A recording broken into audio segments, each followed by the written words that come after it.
আজকে বানিয়ে নিলাম সেই ভাইরাল পদ্ধতিতে ফুচকা। এখানে তো দেখতেই পাচ্ছ, তেল নিয়ে নিয়েছি গ্লাসের মধ্যে আর কড়াইটা আমি নিচে জ্বালিয়ে দিয়েছি। তো দেখো, কড়াইটাও গরম হচ্ছে কিন্তু তেলটা কিছুতেই গরম হচ্ছে না, আর ফুচকা কিছুতেই দিলে পরে হচ্ছে না। তো সেই আবার আমার পদ্ধতি আমার মেথডে ফিরে আসতে হলো। যতই ভাইরাল পদ্ধতি হোক না কেন, এটা কিন্তু একদম ফ্লপ পদ্ধতি। এটাই কিন্তু রাইট পদ্ধতি ফুচকা ভেজে নেওয়ার।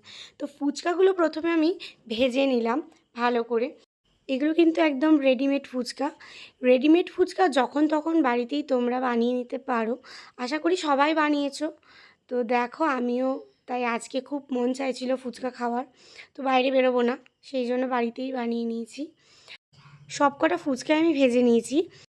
তো এই ফুচকার পুরো প্যাকেটটার মধ্যে একটা স্যাশে ছিল যে তোমাকে টক জলের জন্য তেঁতুল গুলতে হবে না, এটা পুদিনা আর ধনেপাতার চাটনি একটা স্যাশে। তো সেটাকে আমি জলের মধ্যে গুলিয়ে একদম জলটা রেডি করে নিয়েছি। আর জলটার মধ্যে পরিমাণ মতো নুন দিয়ে দিয়েছি।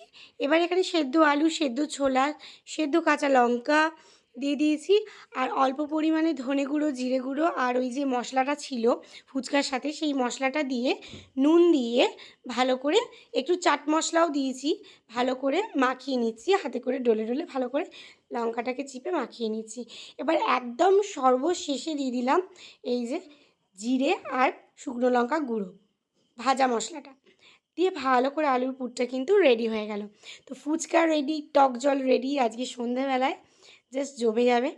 এই ফুচকায় আলু ভরা দেখে কার কার মুখে জল আসছে তারা আমাকে অবশ্যই কমেন্ট করবে নিচে।